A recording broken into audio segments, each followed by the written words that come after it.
Entertainment.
When I wake up, I know that you are with me every step of the way. You're strong enough to handle any fear that I face. Even things that scare me, cause they seem too big. Even all the hard things that make me wanna quit. You're bigger than it all, and you're in charge of it. And I don't feel so worried when I look to you, Jesus. Your love is unforgettable. Your strength is undeniable. With you, nothing is impossible. You are the reason, you are the reason I'm brave. You are the reason, you are the reason I'm brave. You are the reason, you are the reason I'm brave. When I look at how great you are, your kindness helps me believe that you are good, and with you I can do anything. Even things that scare me, cause they seem too big. Even all the hard things that make me wanna quit. You're bigger than it all, and you're in charge of it.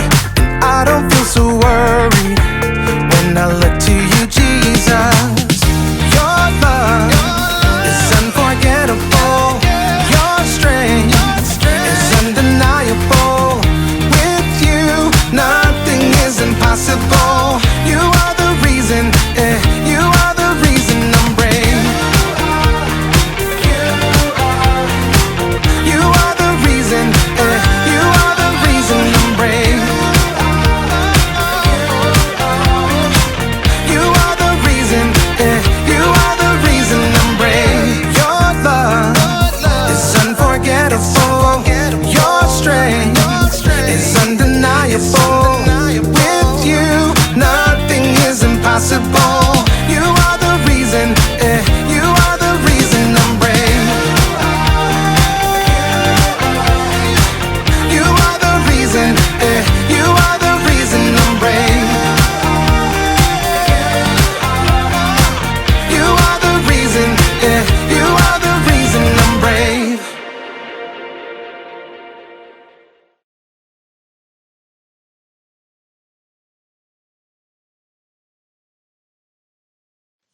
Welcome to Story Lab. This week, we're talking about courage, while we take a look at the story of a kid who landed a giant job. Oh, and we're also going to be doing this.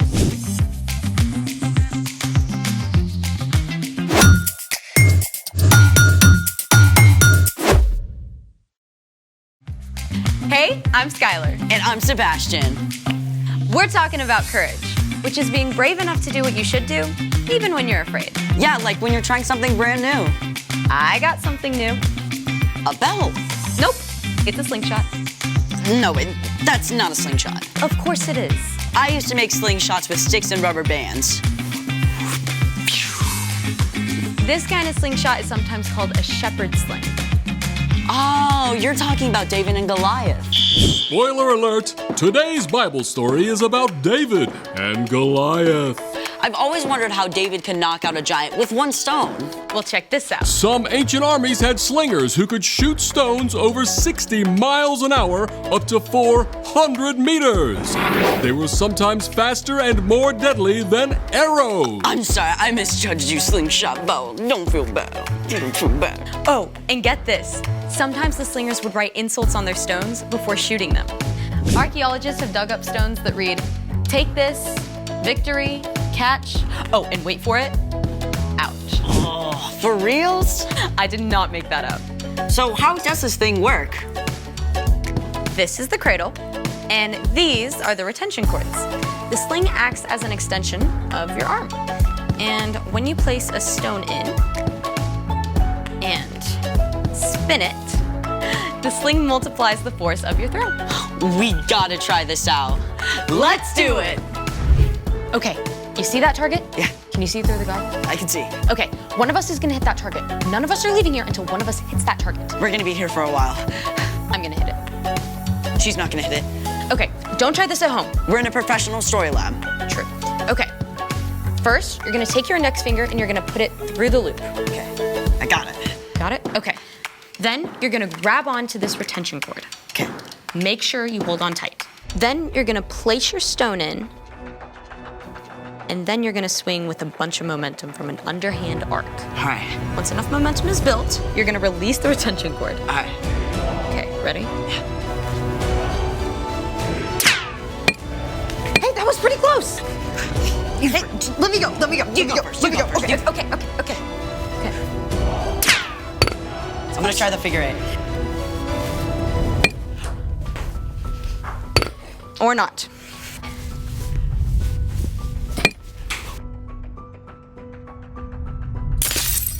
Way harder than it looks. I mean, David had all day, every day to practice in the fields. Which reminds me, it's time for...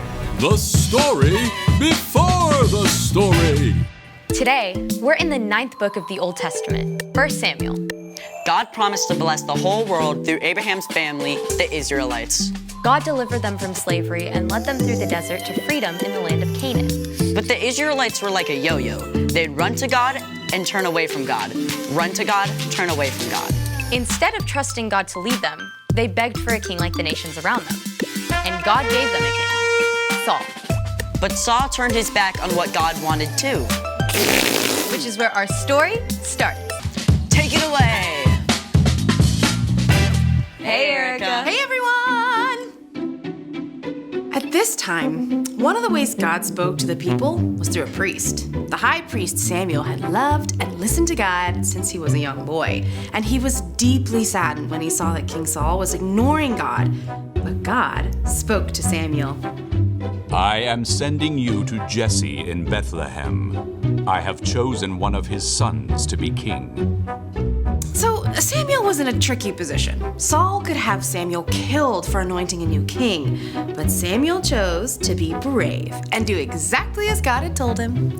Samuel traveled to Bethlehem, where Jesse lived with his sons. The first son, Eliab, was tall and handsome and definitely looked like king material. And Samuel thought to himself, "Oh, this has to be the one the Lord wants me to anoint for him." but God had something super important to say to Samuel. Do not consider how handsome or tall he is. I have not chosen him. People look at the outside of a person, but the Lord looks at what's in his heart. Jesse had 6 other sons stand right in front of Samuel, but even though they looked pretty kingly, God made it clear to Samuel. Well, God hasn't chosen them either.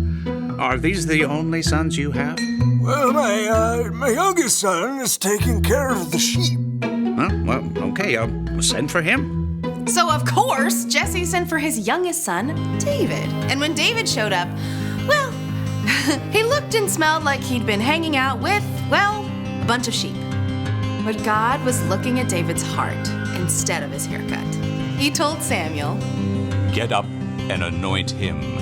This is the one. So Samuel poured oil on David's head, a special sign that God had chosen him to be the next king of Israel. Okay, now, just to be clear, David was not king yet. In fact, Saul didn't even know there was a new king waiting in the wings. He was busy leading the nation, and later trying to fight off a Philistine invasion. And the Philistines had a secret weapon, a warrior more than 9 feet tall, named Goliath. Choose one of your men. Have him come face me to decide this war. I dare you. Obviously, the Israelites were terrified. For 40 days in a row, they cowered behind the battle line as Goliath repeated his dare. Now, David's brothers were part of Saul's army. And after all this time, their dad wanted to make sure they were okay. So Jesse told David to leave the sheep behind and take some food to his brothers. David arrived just in time to hear Goliath's challenge. Come and fight me. I dare you. Right away, David turned the men around him. He's bringing shame on Israel and trash-talking God. Someone has to fight him. Word got back to King Saul that this kid was asking about Goliath. So Saul sent for David. Don't let anyone lose hope because of this Philistine. I'll go out and fight him. You're too young. When I'm taking care of my father's sheep, sometimes a wild animal attacks. I go after it to save the sheep. I've killed a lion and a bear. God saved me from them, and he'll save me from this Philistine. Go. May the Lord be with you. At first, Saul wanted David to wear his own armor. But it was super heavy, and David wasn't used to it. So David shrugged it off and went and found 5 smooth stones from the stream instead. Come and fight me! This time, when Goliath made his challenge, David stepped forward. The warrior mocked him. Come over here. I'll feed you to the wild animals. You come against me with a sword, but I come against you in the name of the Lord. He'll give me victory over you.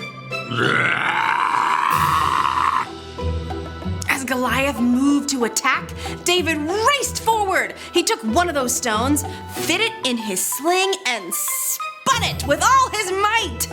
The stone sliced through the air and hit Goliath squarely on the head. Ow. The giant swayed and fell to the ground, dead. When the Philistines saw their hero was dead, they panicked and ran. The Israelites chased them until their whole army scattered. And Saul was so impressed with David, he invited him to come and live at the palace. The end. That story gives me the chills, no matter how many times I hear it. I mean, how did David have the guts to do that? Well, David had gotten in the habit of talking to God every day and asking for God's help to protect the sheep. So when he came up against something that seemed impossible, He had practice. He was ready. so what's our part in the story? Now, I don't think any of us will meet a 9-foot-tall giant soon, but you probably are going to face something that feels big and impossible. Maybe someone you know is sick. You're super nervous about visiting them, but you can encourage them and show them God's love, even when things feel dark. Or maybe your giant is PE. I have a friend who hates running. She was gonna pretend to be sick on the day she had to run a mile in PE. What happened? Well, we talked to God about it together, and she got out there and ran. Wow. Yep. You don't have to do the impossible alone. Jesus went up against the biggest, scariest thing of all, death, and he defeated it. God raised Jesus from the dead, and when we believe in Jesus, we get to face our fears with the very same power that raised Jesus back to life. All right, you guys, I'll see you next time. Bye, Erica. So here's the thing. You can do what you should, even when things seem impossible. Like actually trying to hit the target with this thing. We looked a little weird. Yes, we did. Wanna try again? Absolutely. Thanks for joining us in the Story Lab. See you next time.